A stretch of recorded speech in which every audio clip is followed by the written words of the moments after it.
Good evening, everyone. For those online, in case there's any volume or sound issues, please let us know in the chat feature. We'll work on it. I now call to order the June 3rd, 2021 planning session of the Wantagh Schools Board of Education. Welcome to those in attendance here tonight and all those viewing online. Before we begin with tonight's meeting, I will provide some general information regarding the meeting format and agenda.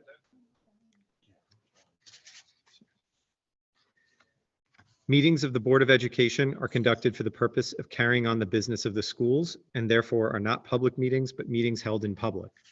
For those who are not familiar with the Board of Education planning sessions specifically, these are working sessions of the Board of Education during which the public can observe. Following a presentation and discussion among the board, there will be time permitted for public comment. Please note that tonight's Board of Education planning session is being viewed live online and recorded. As we have attendees both in the auditorium and online, we will be responding to questions and comments from both. We will do our best to alternate between each format in order to address all community comments and questions. Accordingly, we will ask attendees to please limit their questions or comments to 3 minutes or less in order to help us respond to everyone. Per board policy, persons wishing to address the board shall state their name, town of residence, and name of organization, if any. Any group or organization wishing to address the board must identify a single spokesperson. We respectfully request that all speakers conduct themselves in a civil manner. Obscene language, libelous statements, threats of violence, statements advocating racial, religious, or other forms of prejudice will not be tolerated. The board will not permit in public session discussion involving individual district personnel or students. Persons wishing to discuss matters involving individual district personnel or students should address their comments and or concerns to the superintendent during regular business hours. Speakers may address their remarks to the Board of Education president and may also direct questions or comments to board members or other district officials upon approval of the president. Board members and the superintendent also have the privilege of asking questions of any person who addresses the board. Additionally, for those in attendance in the auditorium, as we are still under state restrictions with respect to COVID, we respectfully request that you follow all COVID guidelines. The meeting tonight will begin with one item on the agenda, followed by a presentation from our superintendent to the board. Following this discussion, we will open the meeting to public comment. Upon conclusion of the public comment portion, the board will conclude the meeting. I will now ask before we go to Superintendent McNamara, we have one item on tonight's agenda, resolution for impartial hearing officer. Do I have a motion? Move. Second? All in favor? Aye. Mr. McNamara, if you'd like to begin your presentation.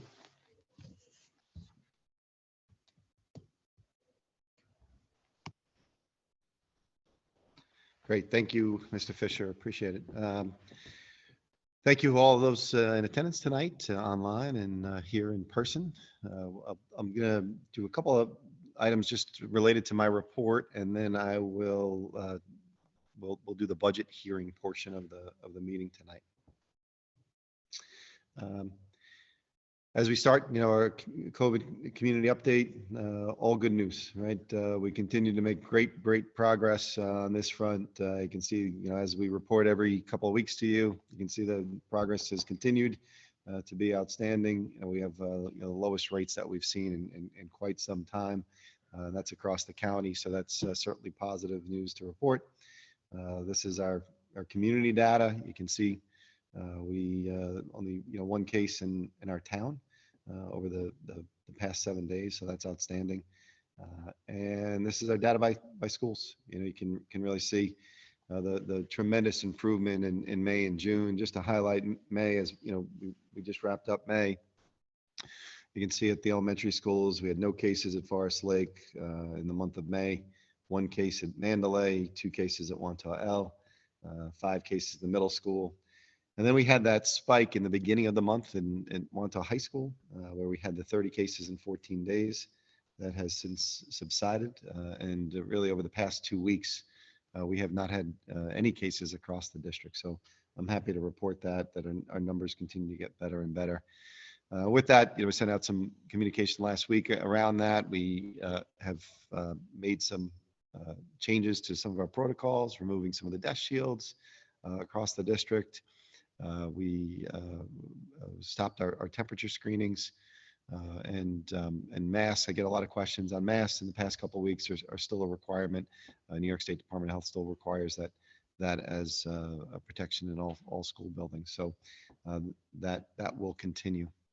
So that's the COVID update. As I said, all good news on that front. Just some business items for us for consideration. Just with the board's approval, I'd like to invite some of our students for recognition at our next business meeting.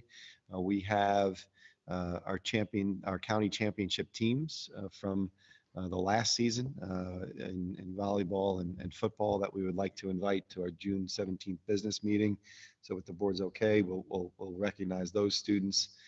We also had good news with one of our high school seniors, Katriana Kope, who received the Roger Reese Award and for Best Actress, and it is going on to the Jimmy Awards for that. So I'd like to recognize her at our upcoming business meeting as well. So I'll invite her for that. And end-year events, just happy to report they're moving along, really going well. We've had our first, we've had our concerts now, our choral concert, our band concert, and our orchestra concert. A huge thank you to our music staff. I know this was such a challenging year for everybody, but certainly for them in putting together the protocols for COVID. They didn't have whole group ensembles together for quite some time, and really did an unbelievable job with that. So thank you to them for that. And the concerts were outstanding. We were outside this year, right in the area around the flagpole with at the middle school, and they were really nice. Really nice venue to do them. The weather cooperated, so we wrapped up with our choral concert last night. So thank you to our music staff, our students. They really did an outstanding job under difficult circumstance, and also thank you to all of our parents that attended. We had a nice turnout for those events. All of our planning really is just about completed for our big end-year celebrations and our moving ups ceremonies, our graduation for high school. So parents should have that information. We're well underway for that, and look forward to those big events as things continue to improve. And we're thrilled that we can do more at this time. Also, just for this month's business meeting on the 17th, I'd like to just do an update on our federal funding for you. We have we're in the process of putting together a plan for the board for that. So I'd like to share that with the board for our ARP funding. We are going to we'd like to put a plan up for public comment after that meeting, and also get something officially approved for July 1st. So we'd like to do that at our next meeting as well. And then I held our special education presentation that we had scheduled a little ways back for tonight that we were going to do, because we'll be doing our budget hearing in lieu of that. But I'd like to shift that to June 17th for the board to consider that as well. And then finally, for the superintendent's report tonight, just a universal pre-K update. We're still working at that for you. We received the grant from New York State this year to start a universal pre-K program for a full day program for 4-year-olds. It was about $340,000 for, I believe it was about 62 spots that can just be used solely for that purpose. So we've been investigating that. We have an RFP out for that for some community-based organizations to provide that support in our schools. There may be some offsetting costs, though, that we're currently exploring for you. So we'll continue to report out on that as we make some progress there.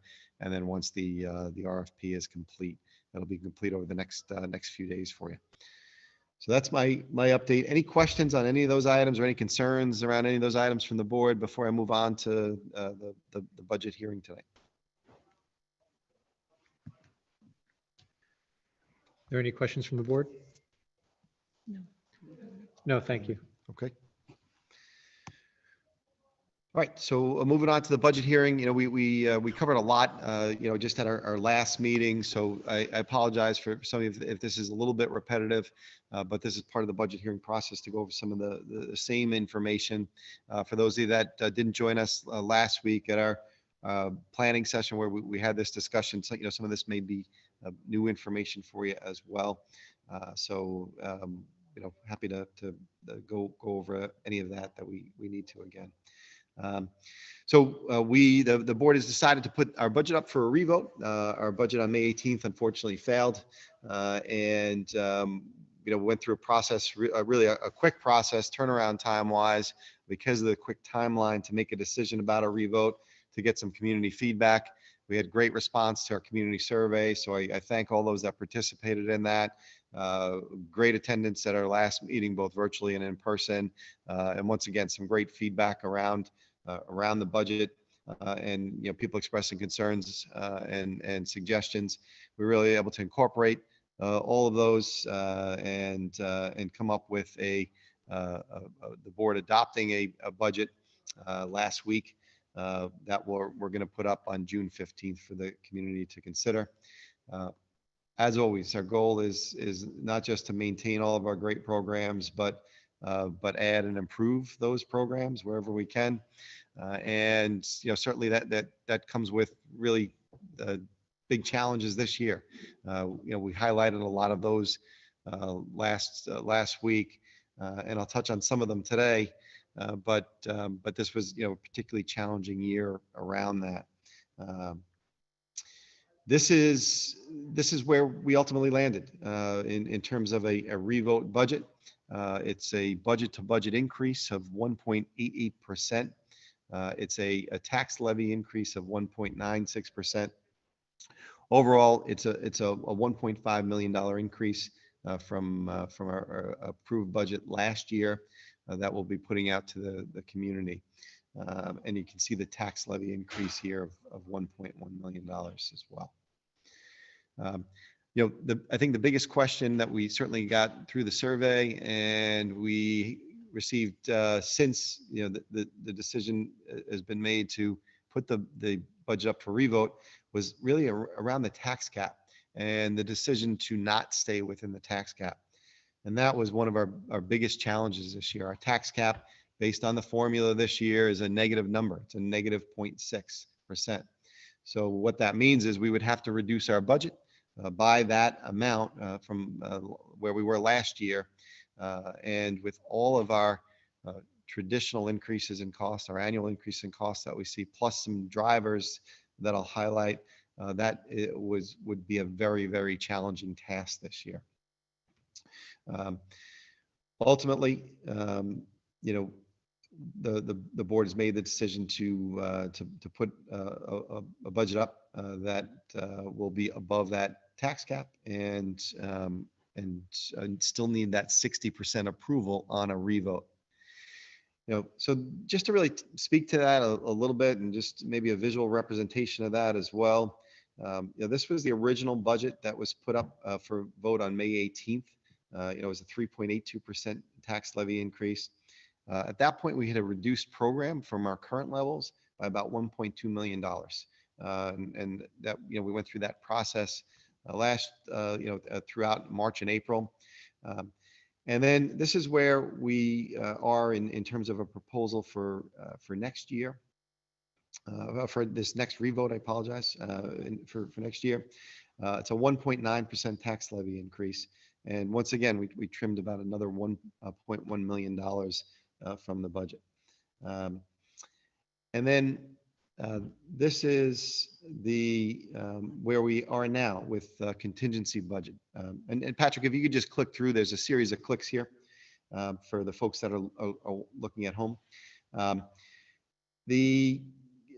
contingency budget, I'll speak to some of the detail of that tonight, would be a 0% tax levy increase. And you can kind of see where we started, original budget proposal, where this one is, and where a contingency budget would place us.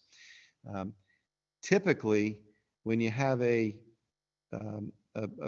let's say we were up for, putting a budget up for revote, we had gone over the cap. If you don't have a negative cap situation, you'd kind of land here, right? There with probably a simple majority vote that would fall here. Unfortunately,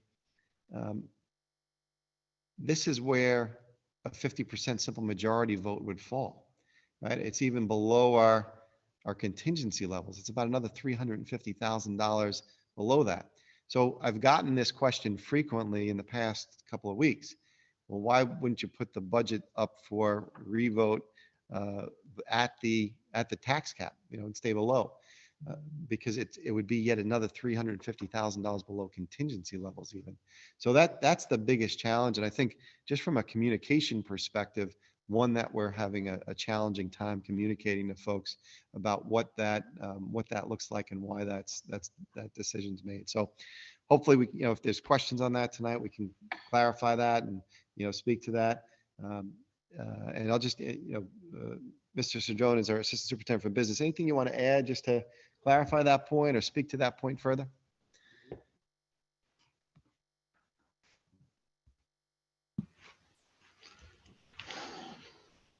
I mean, I think you hit all of the points. I think we have been talking about this since the very, very beginning. This is a different way and maybe a more visual way to represent the challenge and where we started and where the budgets fall. But I don't think I really have much more to add. Just speaking about it and putting it out in some other publications, seeing this visually kind of, it gets lost a little bit in translation when we talk about it. So I think we've been saying the same thing since the very beginning, but this is a nice representation of the challenge, where we were, where we are, and the difficulty of why you would not want to go to a budget within the cap because it's worse than contingency. So. And just because we're on this topic right now, and I apologize if I'm jumping ahead a little bit, in the same vein, a lot of the questions I've received, and I think the board, is not understanding why it's negative or how it could be negative. Is that something we could touch upon to sort of explain that a little bit better? Sure. I don't think we have in our slide presentation anymore the formula, but the tax cap is different for every single school district in the state of New York. It's essentially a formula that we run through with about a dozen or so data points. Everybody has their own starting point. Each one of those data points can be very different for each district. For example, some of those data points are pilot payments. Some have them, some don't. Some have only a few, and some have millions and millions of dollars, right? That's just one piece that could impact everybody differently. The misconception about the cap, because people refer to it as a 2% cap, is within that formula, one of the data points is CPI. And CPI in the formula can be either 2% or CPI, whichever is less. When it was passed into law, it got nicknamed the 2% cap as a result of that restriction in one of those dozen pieces in the formula. That is the one piece that would be the same for everybody in the state, but it's one piece of a dozen. So as you work through the formula, there's another section for capital expenditures, which allows you to adjust your tax levy for bond payments, capital projects, and the like. When we do capital work, we get some of that money back from the state in terms of aid. When you get aid back from the state for a capital project, the theory is money from a source other than taxes should reduce the tax levy. And that's not a bad premise, right? That makes sense. In this particular case, for us, we got additional revenue, which is included in our state aid projection as a result of prior capital projects, which is what's driving the cap negative, because the cap essentially has a top part and a bottom part. And when those two parts are equal, particularly when it comes to your capital, there's really no fluctuation in the formula. The other pieces just kind of run their own course. When something new happens, in this case, the additional state aid is new, you only have that additional aid right now in the bottom part of the formula, which is driving the cap negative. Next year's cap, that additional aid will go to the top, and presumably with no additional projects on the horizon or no additional aid, it will also be an equivalent amount on the bottom, thereby negating each other. So anytime you have something that goes in or comes out of the formula in one of those pieces, and it's only either in the top or only in the bottom, you can get fluctuations such as this, and they could go in the other direction. They could be very large. You could have a cap that's 4 or 5%, or sometimes you can end up with a cap that's negative. So that's the Reader's Digest version. And just to clarify one piece there, the aid is a reimbursement essentially for outlays we've made on particular projects that the state then gives a small piece Yes. back for. Yes. So we get building aid, which is part of our overall state aid number. And that's based on completing a project, submitting all the paperwork, and then the state says, okay, you get X percentage of that back over 20 years. Right. But So we have a bunch of those things that were completed a couple of years ago that just kicked in to the tune of about $500,000. And again, it's in the formula. It's also included in our state aid number, our $18.4 million that we projected as state aid. But in terms of the formula and the cap, that new aid is on the bottom. It's only in 1/2 of the formula, right. and it's driving. To me at least, right, getting reimbursed for costs, it would seem, to your point, the initial point being it's a decent premise, but to essentially knock you for getting reimbursed seems to be an odd result. That being said, it's my understanding the state also reviewed our tax cap calculation, audited it, correct? And it's accurate. I mean, it's following the law and it's correct. We are at a negative 0.6. That is correct. They usually randomly select people, school districts around the state. And it was our turn. So I had submitted all that information, and yes, it came back that it looked like everything was in order and the calculation was correct. So it is in fact a negative 0.6. I just want to point out for the people who are at home looking at the slide or the people in the auditorium looking at the slide, every possible scenario here, whether it was our original budget proposal, the current proposal, contingency, or going for a simple majority, all result in cuts to our program for our kids. But the decision the board is making under the recommendation of the superintendent, overriding is not because we are being overly zealous, but because overriding the cap is the least damaging to our program. And even if we fail to do that, contingency is less damaging than if we were to go for a simple majority. The simple majority option is $3.9 million of cuts to our current program, which would be a decimation of our programs for our kids. And I think so you see the circled one, that's the least damaging. And even if that fails, contingency is still better than going for a simple majority. I know that the cap is clear as mud. I see that in the comments there. It's a little bit easier to explain sometimes with that formula up on the screen. But then again, if math is not your thing and you don't remember your order of operations from 2nd grade, it'll give you hives. So did the best I could.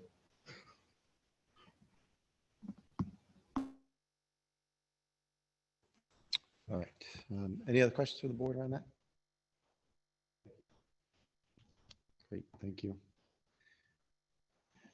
All right, as we discussed last week, these were the major drivers, major expenditures, negotiated salary increases. You can see the numbers there, $1.2 million. We have some increased transportation costs, benefits, healthcare contributions, retirement system contributions.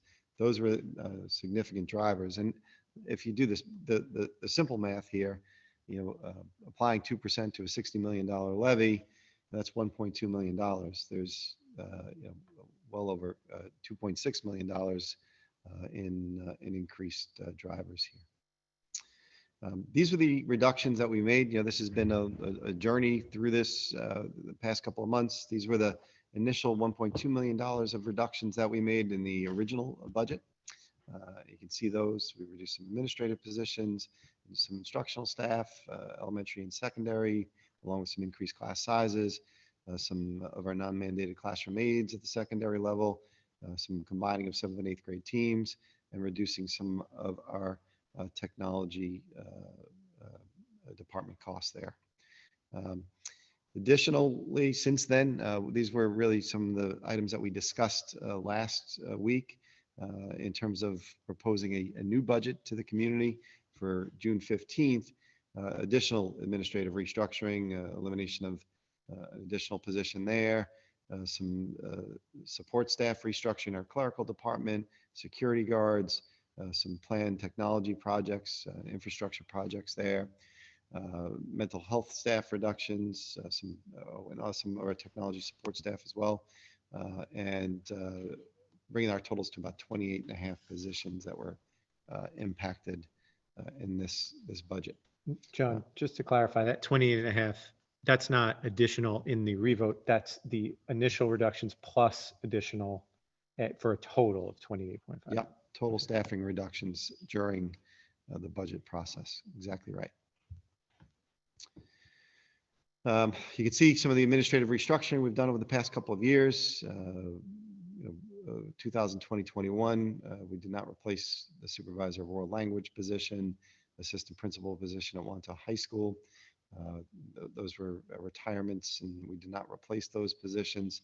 In 2021-22, you can see this was the original proposed budget, secondary supervisor of math and our elementary director of humanities. And then additionally, in the revote budget, our elementary director of STEM. So you can see it's been a significant restructuring administratively. It's 5 full-time positions over that time period. Clerical and security restructuring. We had some recent retirements. We're not going to replace those positions with our clerical staff, secretary to the superintendent in my office, and our high school principal, the secretary there is retiring, and we will not replace that position. And then some security personnel. We're going to restructure our security staff, reducing some of our security personnel as well. We also had a planned technology infrastructure project. We have a number of aging smart boards, our interactive panels, and we are going to delay that project. We are going to do the ones that need immediate attention, and we have about 10 that need immediate attention. We will do those, and we'll hold on the others. We had a 4-year planned project there. Mental health staff reduction. We removed a half-time social worker that had served both Wantagh High School and Wantagh Middle School as part of the reductions here. And then using some of our reserve to offset our retirement system costs as well. So all in all, that is what brought us to the 1.88% and 1.96% budget. And these were just a summary of those costs. So the question is then, what happens if this revote budget fails? If we are not successful with a revote budget, that means that we would move to a contingency budget. This is a little summary of that. And that means the tax levy must remain the same. And we have to remove non-contingent expenses from the budget. We've been going through that exercise this week. The board has been giving us feedback on that. And there's another $1.2 million that would need to be removed from the budget. We had a number of items for consideration. We've really worked through that and done everything we can to pare that list down. And we continue that work. And these are the things that we ultimately have landed with, that in a contingency situation that we would be removing from the budget. It's our Horizons program, which is our gifted and talented program, 3 through 6, elementary 3rd grade orchestra program, our elementary world language program, which serves our 3rd through 5th graders, all of our middle school athletics, all of our junior varsity athletic programs, our elementary, middle, and high school clubs, middle school and high school class size increases, and a reduction of some additional elective offerings, equipment purchases, all pulled out of our contingency budget, some additional supplies and capital projects. And then also as part of that, public use of facilities is limited as well. So that's what it would look like in a contingent situation. And just some important things to highlight, and I know I did a number of these. I'm not going to go into great detail because we have spent a lot of time in the past few weeks going over some of these things about the budget, but just to highlight this cost of this budget, the newly proposed budget would be about $14 per month to the average tax payer or homeowner. The average annual tax levy increase over the past 10 years would be 1.59%, below 2%. And that's factoring in the 1.96% that we'd be putting out to the community. We have currently one of the lowest per pupil spending in all of Nassau County. Out of the 39 K-12 districts, we rank 36th currently. And our Wantagh budget remains the lowest school budget when you compare just budget to budget numbers and tax levy numbers for like-size school districts in the county, like-size K-12 districts. We rank the lowest by a significant number in those. I provided that level of detail, and I've been doing that over the past several months. So those are just some important things for us to consider. We're doing more with less here, and doing that across the board in our programs. This is where we'll put us for this particular revote. Would put us, we'd rank 20 out of 56 Nassau County districts in terms of our budget to budget increase at 1.8%. 36 districts that successfully put their budgets up for revote had higher increases in their budgets, and that'll be on what will the community be voting on June 15th. Once again, here's the summary, and I'll turn it over to the board for any questions, and thank everyone for their time tonight and for attending the meeting. Before moving to the board, just for those who are online, if you do think of any questions, there's the Q&A feature at the bottom. If you could please include them in there, and we will address them during the public comment portion. And I'm sorry, just the dates. Sure. I just want to highlight as well. These are the locations and times: 7 a.m. to 9 p.m. If you haven't registered to vote, we'll have voter registration from 4 p.m. to 8 p.m. At the administrative offices on June 8th. So please feel free to stop by then. And just, this is a sample ballot, just that's on our district website. If anybody has any questions about that or what it would look like, it's just one proposition. The candidate race is over. Congratulations to Anthony Greco on his reelection. And it's just the one proposition that the community would be voting on when they come out. So, and that's a sample that's on our district website too, if you'd like to take a look. And that wraps it up for me. Thank you. Are there any questions from the board? Just had a question on how scope would or would not be affected under a contingency budget. I know they use our facilities obviously to run the before and after care programs. Yeah, that's going to come down to some board decisions about, pay per use, right? And what those costs would be, and passing those costs along to our scope program. So that's going to have to be a board discussion if we are on contingency about making some facilities decisions about pay per use.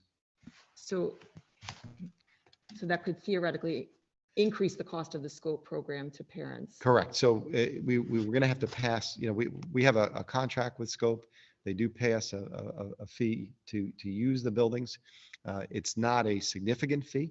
The fee that they pay now would probably be outpaced by the cost of us in terms of building usage, and support staff to custodial staff, cleaning, opening, all those kinds of things. So we'd have to calculate those costs and then work with Scope to see if they could handle those additional costs, or if they would have to pass those on to our parents that use that service. So there could be some additional fees associated with using the Scope program next year for our families. And Along those lines, I believe the last meeting we talked, but could you also walk through the impact to some of our other organizations, including the PTAs, and what that means for them under contingency laws? Yeah, so in a contingency situation, we'd have to pass on fees associated with building usage to community organizations.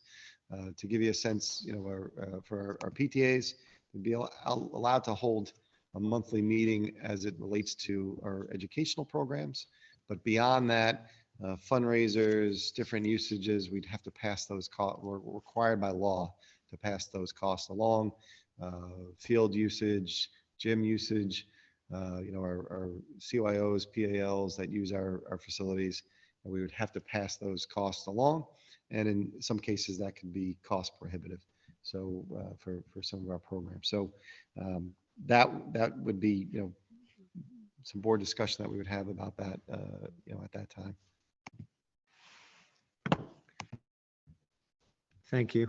Are there other questions from the board?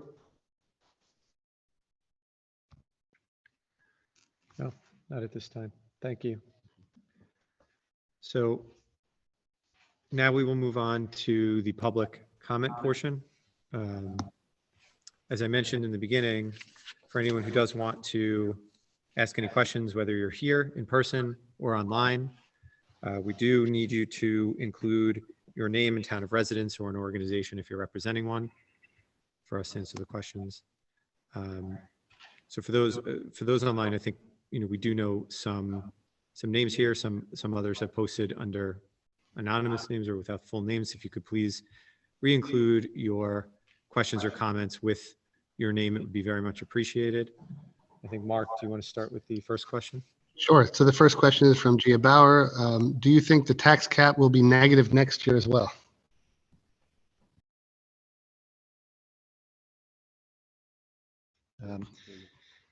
So I don't anticipate that, but there's several pieces to that. I'm going to let Mr. Cedrone just speak to that a little bit and what he anticipates, being that it's CPI driven. We certainly see that heading up, for next year. We also see the reimbursements in terms of the capital portion of it. That's complete at this point in time. So I wouldn't anticipate it being negative, but I'll let him speak to that further. Yeah, at this point, as we sit here right now, I don't anticipate that it would be negative either. As the shift of the thing that caused it to be negative this year moves to the top end of that formula, I would anticipate the bottom being the same. So those other pieces will just move accordingly. So right here, right now, at this particular time, I do not anticipate that it would be negative either. Yeah, we'll do one more online and then we'll go to the floor. So Vincent Ciro Sr. has two questions. Do schools with bigger budgets outperform our school district? And he also asks, do many other schools have a negative tax cap? No, there were some that were negative this year across the state as far as the cap goes, not a lot. Low caps in other districts because of the growth factor this year was low. That's one of the starting points.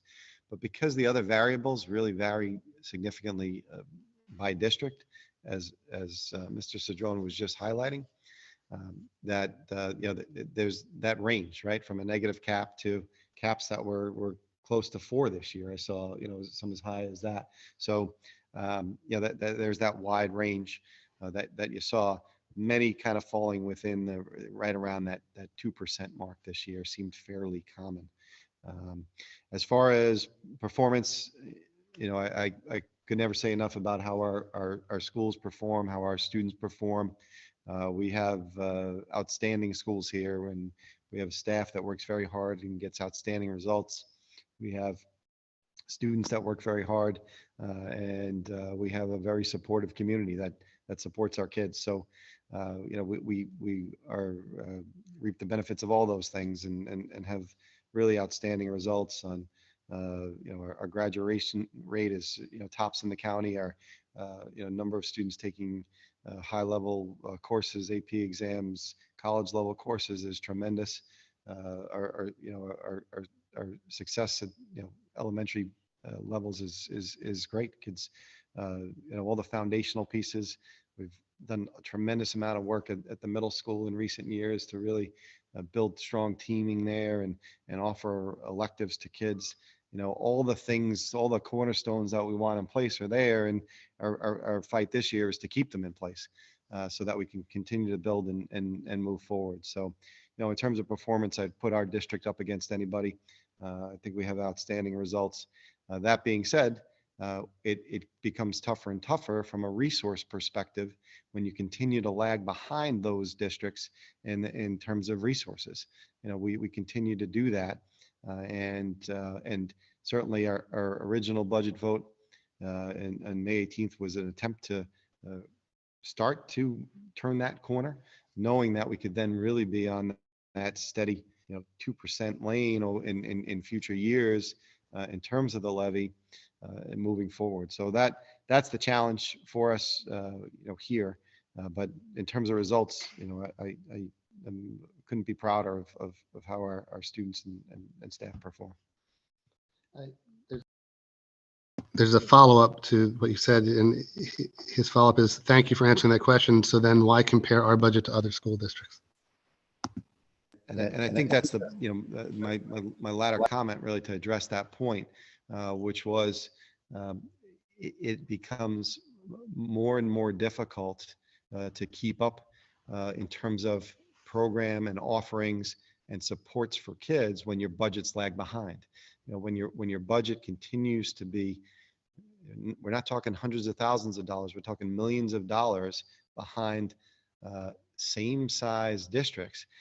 Look, every community is different, and I appreciate those differences. And every community makes different decisions around schools and education. As I said, appreciate all those differences. That being said, when you're out resourced, it becomes more and more difficult. And we've reached that point of being well out resourced. I highlighted, and I can scroll to the slide quickly. I believe I have it in here. Just to give you a sense of that. Here you go. Total budget, right? Like size districts. This is where we stand. Here you have the schools that are most similar in size to us and the total budget. These are all districts that are within 200 students of us, K to 12, right? And you can see, I'll pull out the ones that are the closest, right? Lynbrook and Plainedge. Lynbrook's total budget is $10 million higher. Plainedge is $16 million higher. I can't compete, right? In terms of offerings when the numbers are that staggering, right? That could staff my entire middle school, right? The difference between us and Bethpage, for example. That becomes, increasing. We're compared continually to other districts in the county, right?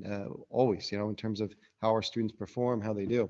I'm proud of the fact that we've done more with less, right? And that's something to be proud of as a community. We've done more with less, but we've reached a tipping point now where we're stretched to the max with that. So I went through a lot of this in detail last week, so I won't belabor it, but the question just kind of brought that up. Yeah, and I think it's fair to say that, you get to a moment in time where any further cuts, if it's $10,000, $100,000, or at this point, $1 million, reduces the number of classes you can offer and the programs you can offer, and affects the kids and their experiences.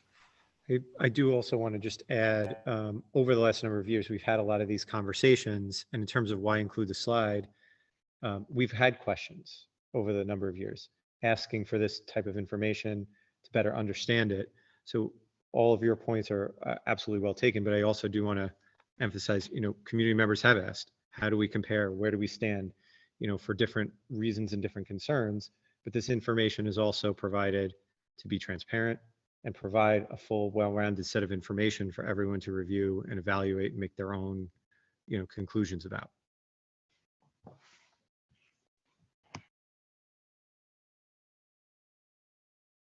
$2594 Mermaid Avenue, Wantagh. I have a daughter in Mandalay Elementary School. So tonight I have a statement and then a question. I don't expect a full answer tonight to my question because it's a complex question, but I would like at least some consideration and then hopefully future discussion. So my comment is we can argue back and forth about how we've gotten to this point in time. And I have argued back and forth with numerous people on Facebook. We could look at the spending from 2015 to 2018, not going up to the cap, which I think personally was a mistake. Not planning for the removal of debt services.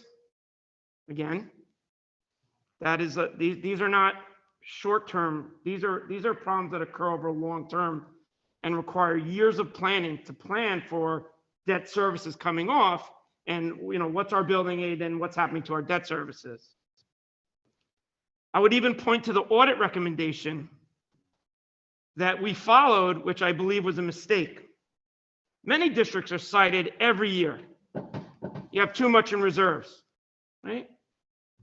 You can't run a house when you have no money in reserves. Many districts were told you have too much in unrestricted fund balance, and those districts that were successful and are not in the predicament that we're in did one of a few things. We told the state, some of them told the state, oh, thank you very much for your recommendation. We appreciate it.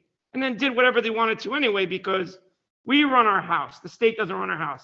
The state, and I would argue that the powers that be in the state have a vested interest in destroying public education at this point. And I'm not talking about the state ed, I'm talking about some elected leaders who would like to see our public schools privatized for monetary gain. Some other districts took the money that was in unrestricted fund balance and transferred it to capital. I realize that would require a vote from the community, but again, I think spending it down was a huge mistake, and we find ourselves now in this predicament. And again, I'm not looking to have a back and forth. I'm just stating my opinion. I realize it's my opinion. I've had this opinion back and forth with lots of people, and there are other sides to it, and I understand the other sides. Again, my opinion as a taxpayer in this community. So we're too low, right? To maintain everything, we needed to be at 7%, right? We knew that was never going to happen. So we cut it to 3.8%. Disappointed that that didn't pass, although I will point out, and I'm very proud to say that even at 3.8%, a majority of this community voted yes. And due to the undemocratic tax cap laws, we're in this predicament. More people in this community support the schools than don't. Which is, again, one of the reasons why I bought a home here, and I'm very proud to call myself a Wantagh resident. So now we're at 1.9 whatever percent, but it's not going to fix it. It's not going to fix it. So what are we doing in the next 5 years? What's our plan to fix the problem? We cannot keep doing this every year. Now, thankfully, I checked today, the CPI for the first few months of the year, and I know Mr. Shadone talked about it. I believe it's over 3%. And Mr. Shadone, am I correct in that? Okay, great. So that's fantastic, because that's going to help us get back the money we need, right? So I guess what I'm saying, and then I'll get to my question eventually, I apologize. We cannot do this every year. We cannot look to pierce the cap every year. It is exhausting. Our teachers, I know here, are making phone calls. They're talking with other teachers. I know Mr. Colavita, Wantagh United Teachers, has literally reached out to every teachers union on Long Island. We have teachers from Port Washington helping us pass the budget. And my applause to Mr. Colavita for going above and beyond in his duty to do what we need to do here. But you can't expect him to do this every year. You can't expect this community to do this every year. So here's my question. How do we right this ship? Are you willing as a Board of Ed to put up tax numbers that are right below the cap. So if we're allowed to go to 2.9, are we going to go to 2.9? Because we have to. What is our plan to right this ship?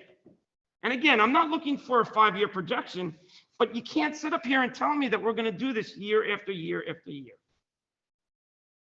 I'm Mr. Fisher, you're the president, you can defer. It's your call, sir. Well, I'll certainly let Mr. McNamara and Mr. Cedrone speak Sure. as well. Obviously I can't speak to any future boards, right? And what levy they would approve, because obviously boards can change year to year, right? Sure. So things can change in that regard. We'll say prior to this year, for the last few years, right, we have been, we put out levies that were what Correct. you described, right? Yep. I also think Mr. McNamara mentioned at the last meeting, 10 years ago, if we could have approached the community and said, on average every year, you could expect a 1.9% Sure. versus, going up and down every year, that would be much more, potentially bearable and palatable to the community, right? Potentially, right? So I think, certainly that discussion and the community expressing their views as to what those future tax levies should look like as a broad community is important to continue that dialogue. It will have to happen every year with whoever sits on the board in those years, of course. You did mention debt service. That's a great point and something that we have had some preliminary discussions about in meetings already. The next bond, the last bond that we had rolls off, I believe, in 2 years at the end of the following school year, not this coming one, but the next one. That's something that if you were to Right, put to the voters, right. right, you can't, 3 months before that, reach out to, bond firms and start the Yes. process, right? So Sure. it's a long-term planning point. So That's to what I'm that talking end, about. without a final decision, of course, we've already reached out to the appropriate firms in order to gather the information necessary to prepare if we wanted as a board to move forward with replacing debt for debt without a tax cost to the community. Right. And that's not something that's been decided, but the preliminary steps to allow us to make a decision at the right time is something that we've already begun and talked about at some public meetings, which is also where, I think we mentioned the Moody's rating, as we've been evaluating, there've been questions about spending more from the reserves Sure. and different things. That's one of those data points we mentioned at the last meeting that we are paying attention to for that very purpose, right? If we did want to go out, while interest rates are low now, as you mentioned, inflation's increasing, the interest rates could increase quickly, potentially. Hopefully not from our perspective, right? Because that keeps our cost of borrowing low. Mhm. But if it did, we would want a higher Moody, debt rating, as high a debt rating as possible, right? So that's something that we are balancing with all of this, because that would be probably the best way to address the over $50 million of capital projects we have queued up that we need to address as a district. Sure. So I just wanted to but I'll also has to. Actually, can I just quickly ask a follow-up to Sure. that? So if the state were to audit us again, right, I'm hopeful that you would consider following the lead of other districts that have told the state essentially, thank you very much, but we're going to run our own district as we please. I mean, it's a fair point you make. That being said, I obviously don't think there's anything that if we were audited, the state would be citing. We'd obviously have to see what they would say. Sure. So Okay. I was very happy with Mr. Fisher's response, but by all means. Yeah. I'll just add a couple Sure. of quick points. Thank you for your question, Perry. So, as far as long-term plan, we needed to write the revenue side of our budget this year, right? That was the goal. We've done a lot of work on the expenditure side to correct things. We have probably the best business official in Nassau County sitting at this table, and I don't say that lightly. He has put in his short time here, put us on that path to make those corrections. Step two, right? We took care of the appropriated fund balance.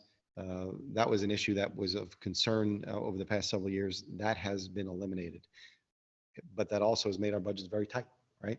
So now we're at that point where our budgets are extremely tight.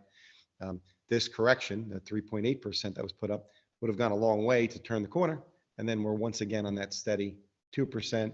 We've righted everything on the expenditure side. Our revenue side is righted. And we would have been steady. You know, the 1.9% that is up for consideration still helps with that. But we are going to be 2% short of really where we needed to be. The other pieces that I just want to add is, fixing our reserve issue, right? So that's part of it. So you mentioned some capital and those kinds of things. As part of this plan, a couple of years ago, we created a capital reserve. So as we started to come out of this, we had a landing place for that and can start to do the considerable amount of capital work that we have to do across the district. We have tens of millions of dollars worth of work to do, roofs, windows, long-term pieces that are going to need to be addressed.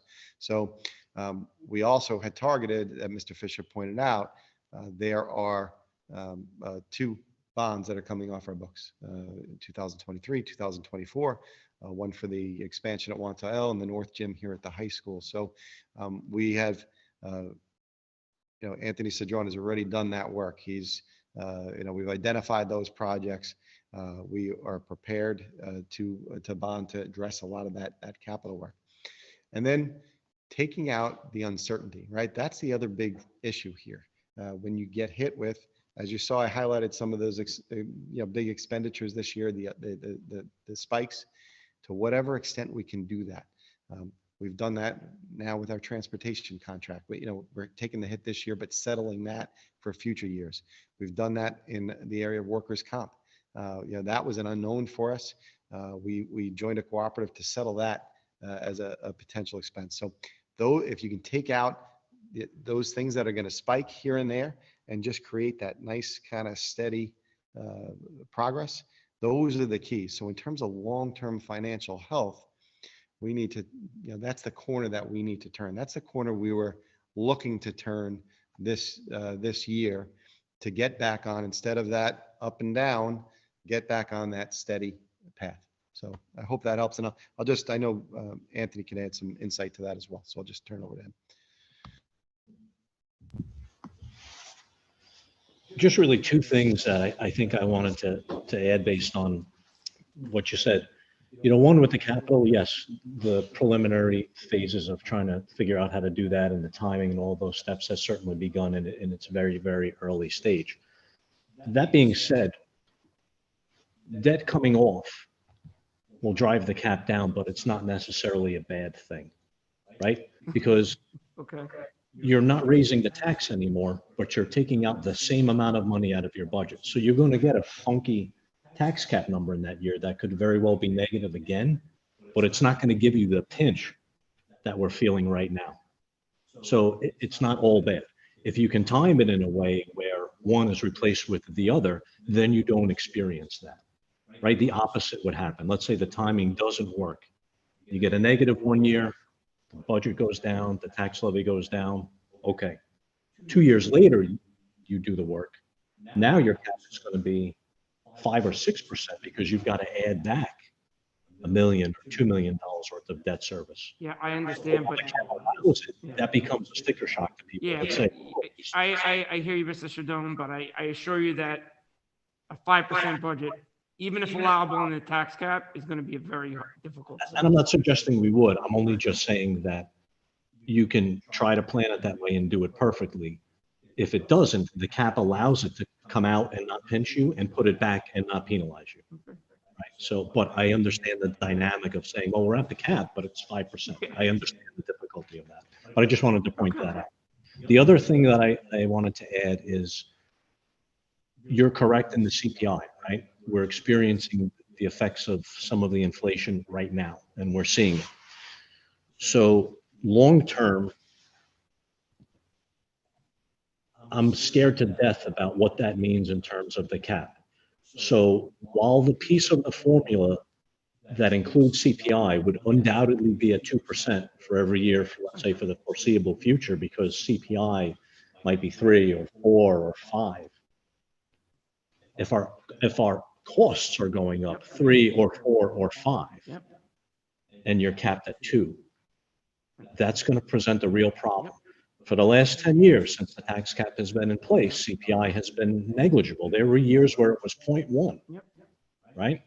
And everybody's managed. And even with our biggest expense, I would say that boards of education across the state and across the island did the best that they could to negotiate contracts, recognizing that reality, right? That's why you see raises with a 1 point whatever, or a half for this group and a 1 for that group, recognizing that I'm limited to a 2% increase.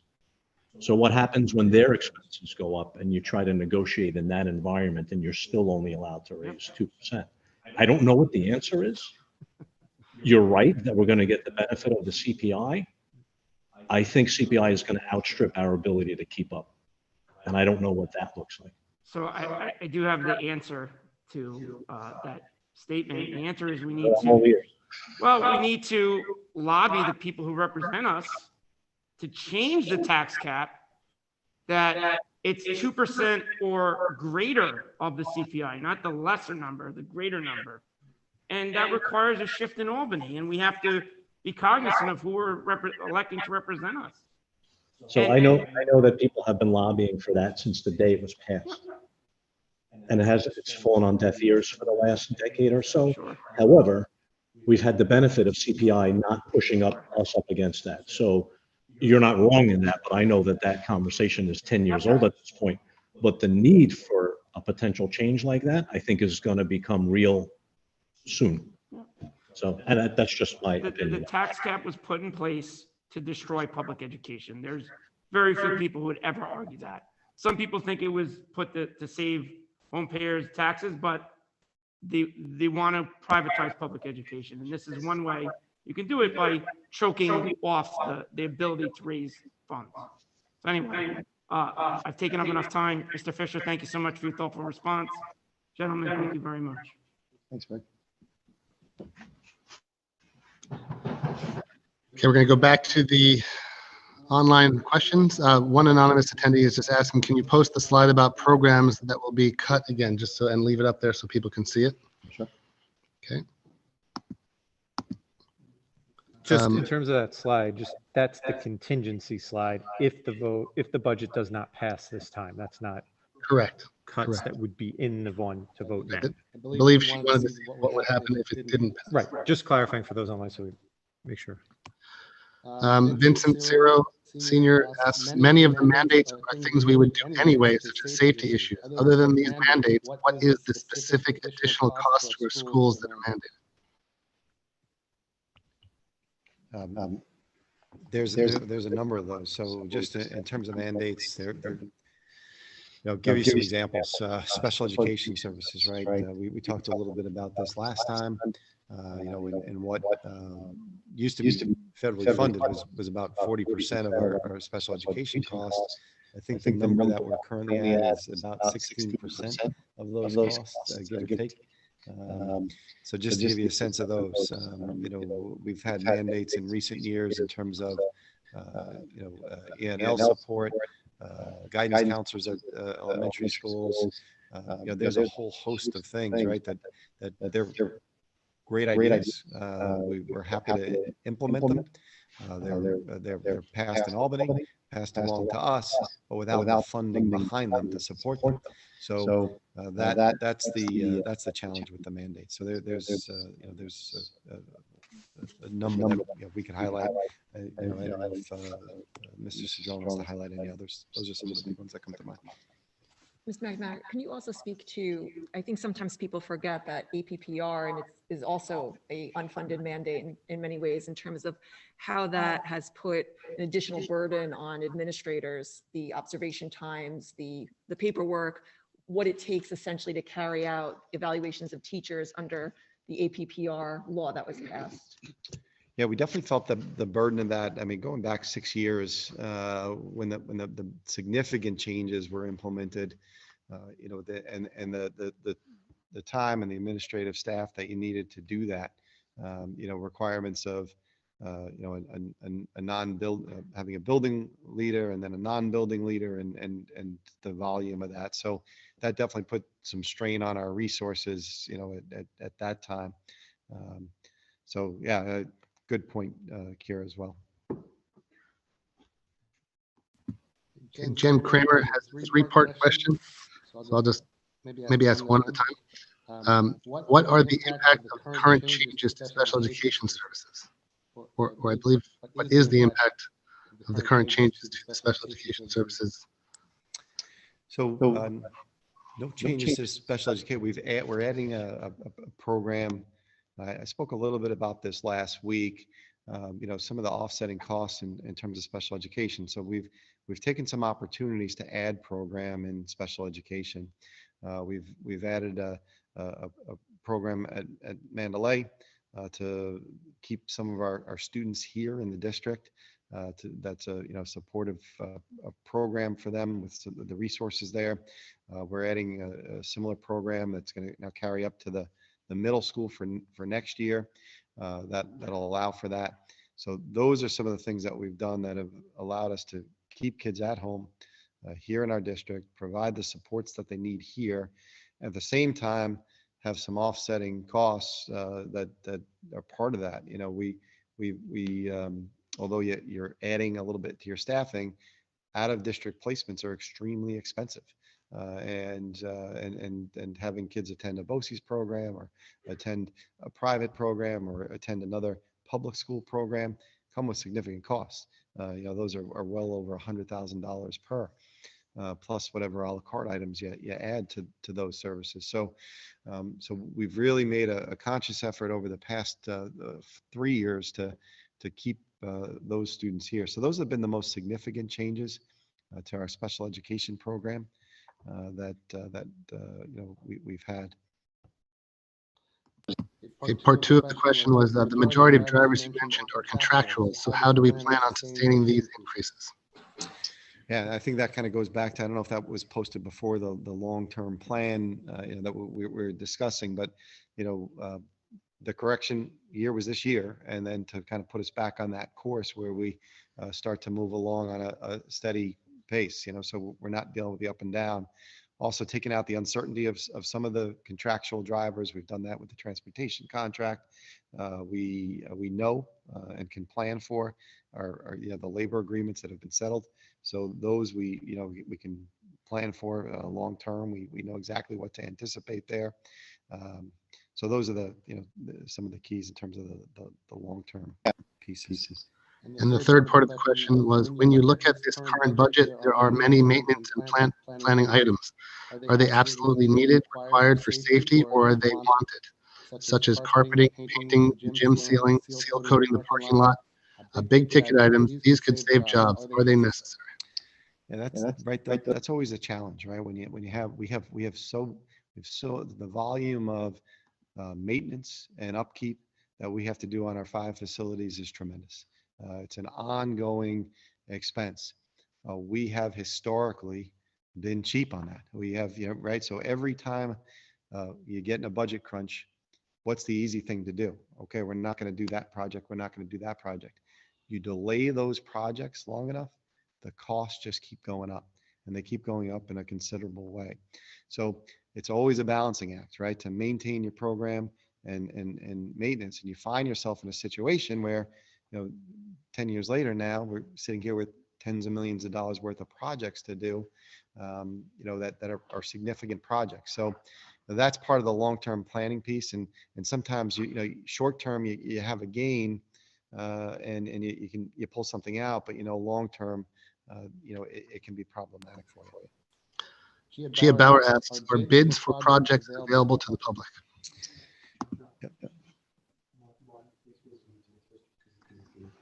Oh, okay. Yeah. So just you. Yeah. Okay. So when you talk about bids, so that we go through an RFP process, request for proposals when we do certain projects. I'll let Mr. Sir Jones speak to just how that process works and if there's additional questions there.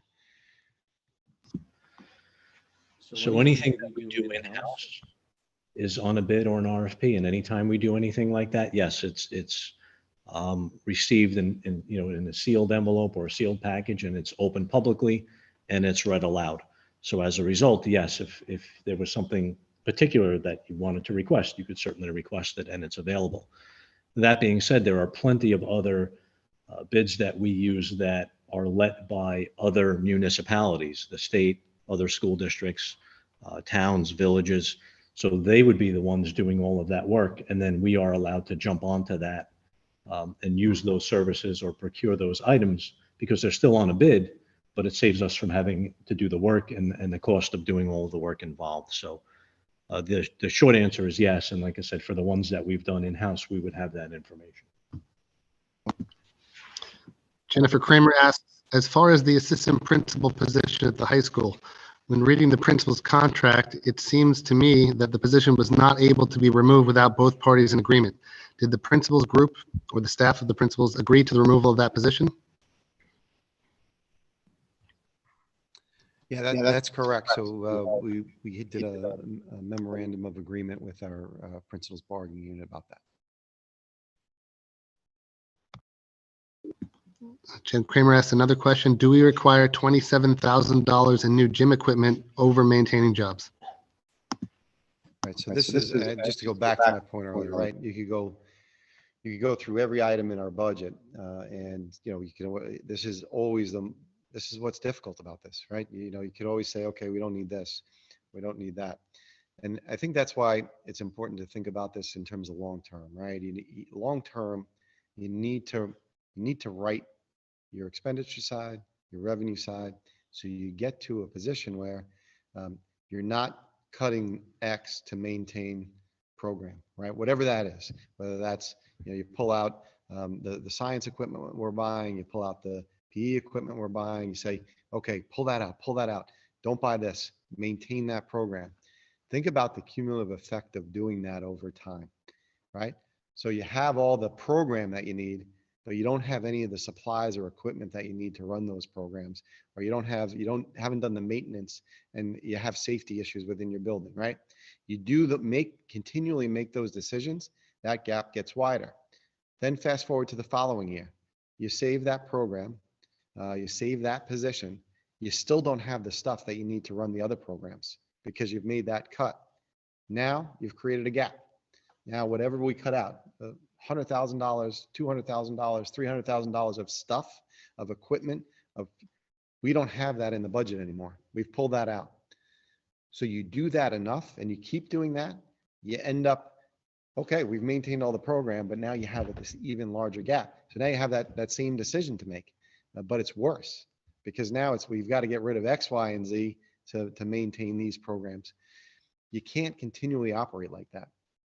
When you do, I term I use with the board all the time, kicking the can down the road, right? We kick the can down the road. That's it. The problem is still going to be there for us next year. So the way you look at this long term, and the way to fix this is you write your expenditure side. We've done a lot of that work, painful decisions to make, in terms of some cuts, even at our 1.9% budget that we're putting out. But you've stabilized that, and you leave in, yeah, we're going to buy the PE equipment, we're going to buy the science equipment that you need, right? You fix both of those, then you're stable on both sides. You leave in some of your maintenance, you haven't gutted that, you do all the, and then you can start to build again going forward. So it's a house of cards. You start to pull certain cards out and the whole thing is going to crumble. So that's the best way I can answer that question. Look, we can do this all night and pull out lines of the budget, and you can say, well, is this really important, or is this really important? We have those conversations with our building leaders or department leaders, but it's gonna at some point, all you've done is create more problems for yourself in the future.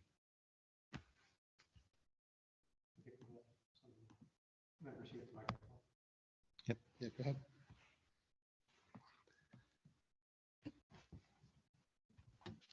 Hi, good evening. I'm Mary Beth Reynolds. I'm in Wantagh. I have kids at Forest Lake and Wantagh Middle School. I'm a former PTA president at Forest Lake and currently 612 president. My question is, I'm a little concerned about Forest Lake. I know that, Mr. McNamara, you had said at our last PT meeting, we're probably going to feel it the most as far as, the increase in class sizes, especially after having, with COVID, it's almost, I would want to say doubling in some cases. My concern is, so I'll give you an example. I have a fourth grader. He's going into fifth grade. There are 9 special kids in the self-contained class, fifth graders, 9 fifth graders. Right now, there's 9 fourth graders going into fifth. I don't know if anything's changing, anyone's placement is changing, but that's, a considerable amount of kids. And I know the self-contained go up to 9. We're also down a class at Forest Lake, I believe. There's only going to be 3 special classes there. So if there's over 60 students, including the 9 special education students in fourth grade, and they're going down to 2 sections next year for fifth grade, where are they putting my son when he mainstreams in? Where are they putting those kids? Are they going to have over 30 kids in the class? And my son mainstreams for not just specials, he mainstreams for social studies and science as well, academically, because he can, that's what his program is right now. So I want to know, where are they putting the kids? Like, how are they going to do that? It's going to be, if that's the case, if it's going to 2 sections, is there going to be over 30 kids in a class? Yeah, no, it's a good It's going to question. be hard. I mean, Without that, right? So, just in terms of the enrollment at Forest Lake for next year, you're right. We're right at that new cap in several of the grades. I don't have all the numbers in front of me to share with you, but I think we kind of spoke about some of those. For students that would be mainstreamed, there's limited options, right? If you only have 2 sections, we're going to have to put those students in for those different periods, and you could be at 4 or 5 additional students in a class, depending on, and it's going to push close to 30, if not a little bit over, in those periods. are they going to put TAs in the room, like extra aides in the room for the gen ed teacher? Or, during that time? Depending on where we land with the numbers, I'll answer that. I'll be able to answer that more specifically once I know how everything's going to shake out, but it's hard for me to say right now. And who decides, does the board decide on the number of kids going into each class? Like, who decides that? Like, will it be 28, 25? Like, who puts board the helps- guidelines? Who right. sets the guidelines for that? The board helps to set the policy for the class sizes that the district then follows. So in terms of specific classes, who goes in, how many, et cetera, that's done by administration, the building leaders, as they establish all the classes. So like the principals decide that? Right. Okay. Yeah, so when we said we upped the guidelines, that's board policy. They'll up the guidelines. So so we went from the elementary K to 3 was 24. K stayed at 24. 1 to 3 went to 25. And at from 4 to 6, it's 26 going to 27. Okay. Thank you. Yep.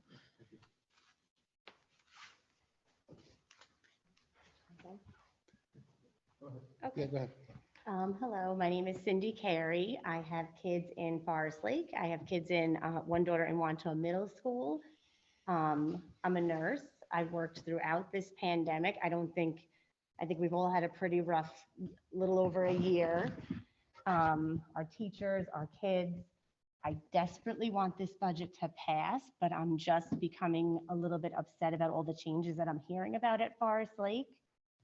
Because it will directly impact our kids. The class sizes, I think, they've struggled so much the last couple of years, and our teachers have been working so hard. I don't know what to say. It's very upsetting. So I don't know what to say. I just don't think, I think these teachers are amazing. They work effortlessly, and they've been doing an amazing job with what they've had to deal with. And I think that we're asking an awful lot to have the class sizes increase so greatly, and to have our kids lose teachers from the building, and the mental health is being cut. I don't know. I mean, how else can we support our teachers? We all want this budget to pass. Most of us as parents want this budget to desperately pass, but even if it passes, I'm under the impression that all the changes to Forest Lake are still going to be happening, correct? So class size, yes. So class size, just to give you a sense, right? That was in the early, the first, even in the first version of that budget, in May, that was part of that proposal. So that is carried over into this. To go backwards there would have cost a significant amount more dollars. So that's still there. And look, you make a great point in terms of the transition from this year being a difficult year with COVID. We did everything we could to bring class sizes down. One of the things we did to prioritize bringing everybody back was making sure we can distance and have. So we did have the luxury of smaller classes. Our support staff, our reading staff, our AS staff was unbelievable. They stepped up and moved into classroom positions and allowed us really to do that successfully. So it's going to make the transition next year to fuller classes, it's certainly even more challenging for our kids and for our staff. So we certainly understand that, but knowing our staff and the work they do, the transition from what it was in previous years to this year is not necessarily as dramatic. We upped it by one, in 1 to 6. So it won't be as dramatic from a traditional year, but they're still going to be bigger. Some of the grade levels in Forest Lake fall on the larger side. That's one of the, and they fall on the larger side of Wantel too. So I'm not just, it really depends on the numbers and how they break. If they increase beyond, we're prepared for breakage if need be, if they go beyond that, right? So if, more families move in, or if, then we'll break the classes as we need to. We do that. That's a process that, by August 15th, we monitor it through August 15th, and then we'll make a decision on, if we need to make a break in an additional section. That being said, to your point about just some of the transitional things, we have, several teachers at Forest Lake that will be in other buildings because of the need in other buildings for staff, right? So we have some shifting going on for a handful of folks as well. So I think that's what you're referencing, and just in terms of some of the changes. Yeah. So that piece is certainly a factor too, and I understand that. And that's the unfortunate side of raising some of the class sizes the way we are. But look, I also know our staff there. I know they're going to do a fantastic job with our kids. But with the downside being that our classes are going to be a little bit larger. I just feel compelled to say a couple. I'm sorry. Just in terms of, I know you referenced mental health too. We that was not touched here. So we're still going to have our guidance support and our psychology support. So that is still maintained in this budget. So I want to just okay. Yep. So I just feel compelled to say a couple things based on what you're saying, and I think we don't say it enough with heart and soul. But first off, I was in the emergency room with my son a week ago, and it was very clear to me that it was the nurses and not the doctors that run the whole place and keep everything going. And so I thank you for what you do. But very similarly, it's the teachers here in Wantagh that keep everything going and work their tails off. And it's very evident, whether it's Forest Lake, Wantagh, El, Mandalay, middle school or high school, that the teachers are the backbone of what happens for the kids. And just like we wouldn't want to cut nurses in hospitals, we don't sit up here and want to make any of these cuts either. And to Perry's point earlier, I got here 4 years ago, and I came because I wanted to improve an ad program, not be a part of a crew that detracts and takes away program. And everything that he said tonight about, going to the cap because you need to, the reserves and not spending them down, were things we knew, were things that happened in the past that couldn't happen moving forward. And we've been trying to correct it for the last 4 years. So it's very hard to hear or have people think that all of this is happening because of us and that we're the people who want to get rid of these things. I hope it's known that we're teachers who happen to now be sitting on this stage. Well, 2 of us, but we care about kids, and we're doing everything we possibly can to right something that was unright, from the time that John McNamara started here. And I don't think he gets enough credit for changing these things. And maybe it's not my place to say it, but I've had enough of it. We're trying to fix this, and it's a problem that's been broken. and it needs to be changed. And so, you came up and said, you're going to argue with us. We don't disagree with you. We know you're right, and we're trying to fix it. And you're right too. And we don't want to do it either. But we're in a position where, unfortunately, even passing this budget is going to hurt. Yeah, I mean, I guess I feel bad for our teachers, I should say. Because I do feel like, me being a nurse, like the only reason we all got through it was from our awesome manager and our staff and our coworkers. And I just want to support them and just let them know we're all here for them and behind them because they are doing a phenomenal job. And we thank you for that, and we agree with you. I would just add one thing from the board's perspective. I think I would say everyone up here understands your concern for both the staff and the students with the impacts this will have, in the budgets. I think, a variety of perspectives have been put forward in the last, few meetings and many meetings before this. And there's also been a lot of discussion in the community, which I would say is also good. To all the points made here tonight and at the last meeting, I would say and all the questions about what are the long-term plans, how do we address things? I think broadly, it's not just a question for those up here and for the administration, but it's a community question and a philosophical one, essentially. As a community, what is our long-term goals and approach going to be for our schools, given some of the realities that we've discussed tonight, many of which are not within our control.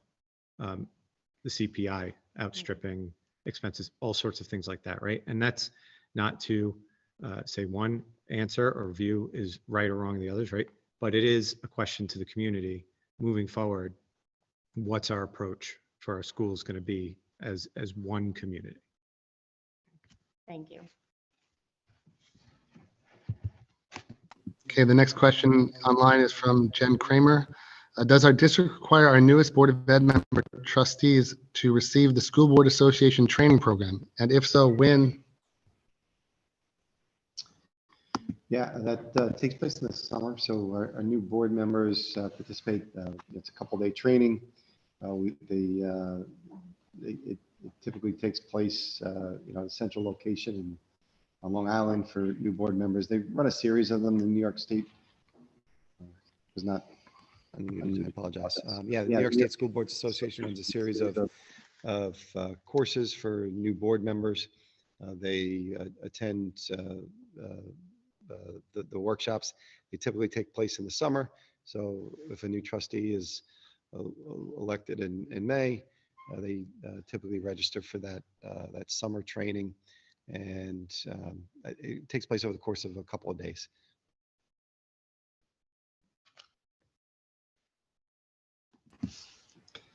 Okay, Vincent Sarah Senior had asked a question probably a while ago, which was, so if I understand what you said, and I'm going to say earlier, we can expect additional school tax increases every year. Is that fair to say? I guess I could start with just one comment, and it's to reiterate what I said before. I don't think any definitive answer in terms of what you can expect every year can be provided. Boards change, information changes. So I don't think this board, as it currently sits, could say what any future board will decide. That being said, I think I alluded to this a minute ago. There is a reality facing the community that we have to come together and decide. There's a revenue side and an expense side. And I think, as Mr. McNamara has laid it out, I think, we've cut over many, many years. There's not much more to go, if anything, depending on how you look at it. And so at this point, we have to decide what that means moving forward. And it is possible that could mean a steady increase each year. Again, each board, as it sits every year, will have to make that decision, but that is a possibility. Okay, Jennifer Perfetti asked, with the contingency slide, if it doesn't pass, these specific items have already been decided, or are they being talked about? Yeah, those are the items that the board has discussed and decided upon, including for a contingency budget. We're going to have a pretty limited timeline to turn things around, after June 15th, depending on that outcome. So we really need to be prepared with two budgets, one a contingent budget and the other the budget that's being proposed. So we're doing all that pre-work so that because things then move quickly, and a contingent budget would have to be adopted quickly. So. I know we spoke about this last time, but I think it just bears repeating that the contingency budget is not voted upon. Essentially, this next budget, if it fails, the contingent budget is decided by the board and it is put forth, and there is no further essential, community vote upon that. Correct. Yeah, that's a good point. I know we touched upon that last time, but that's when the board is going to be making those decisions. A lot of those decisions, are also somewhat made for you in terms of the non-contingent expenses that would be removed. A portion of that is things like equipment and supplies that and deferred maintenance that would be the capital projects that would be moving out of there. So those decisions are already made for us. It's really that slide is more about the program beyond that, right? That would be impacted, and that would be the board making those determinations. Okay, there are two questions, so I'm going to combine them. One from Chris Dressler and the other from Gia Bauer, both about half-day kindergarten. And the basic gist of the question is, in previous meetings, they heard it said that it could be kindergarten cut to half-day. Is that still on the table, or is that not part of the contingency budget at this point? Yeah, good question. So that wasn't discussed, excuse me, has been discussed in previous meetings. That's not on the table right now for a reduction to half-day kindergarten for a contingent budget.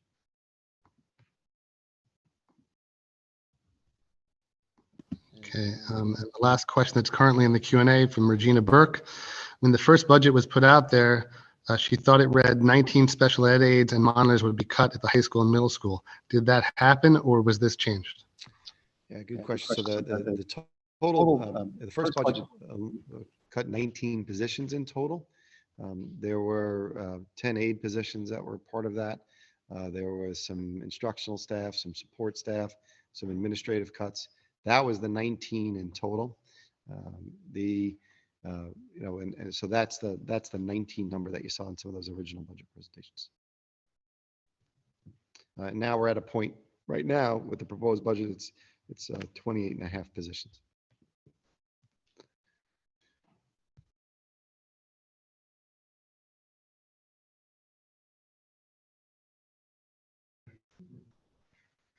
Hi, Chrissy Rothatz. I have 3 children at Forest Lake and 1 at Wanta Middle School.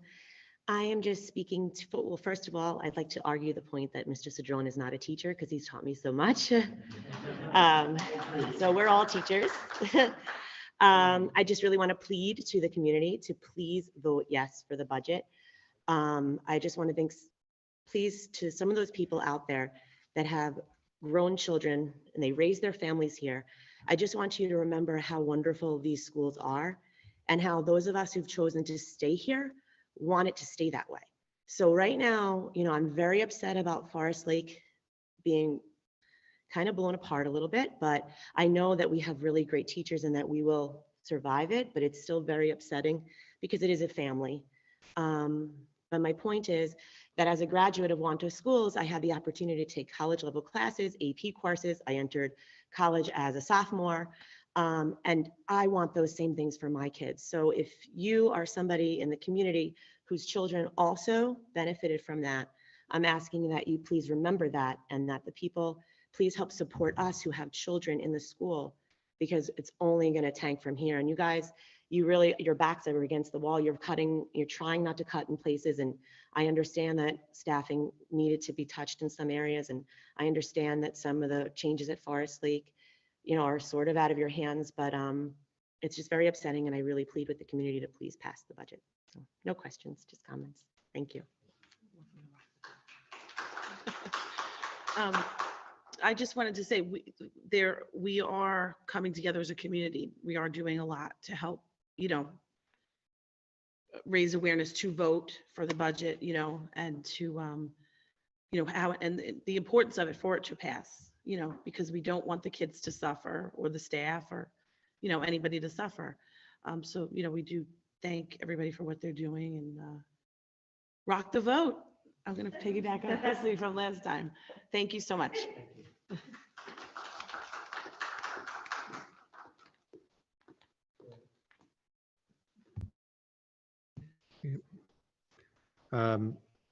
So we don't have any current questions in the Q&A. We did happen to notice one in the chat. Can you just touch upon real quick the class size increases that have been reflected in the current proposed budget? I think someone wanted clarification on that. Sure. So class size increases at the elementary, our guidelines for 24 students, K to 3, that has increased in grades 1 through 3 to 25. K would be at 24, and then 4 to 6, it's going from 26 to 27, and then really secondary. It's more on a case by case basis, where going up to 30, but we are looking at any ways where we can combine some things and potentially eliminate some sections there. So that's gives you a sense of that, I hope. Thank you. Can I ask a question? Sure. Let me just, one comment was also in there. I'll just read it real quick from Patty Anzalone. We know that this isn't your fault. You were dealt a crummy hand in addition to the pandemic. As a lifelong Wantagh resident, former teacher and parent now, I hope this budget passes and we can continue the tradition of excellence in education in Wantagh. And then we have one question. I just wanted to follow up on one of the contingency items would be potentially, not potentially, reducing electives and increasing class sizes at the secondary level. Could class sizes get over 30 in some sections at the secondary level? Potentially, they could, yeah. On a contingency budget? They could, yeah. So potentially, there's some, possibility of that in a couple of sections. So yes, I guess is the quick answer to that.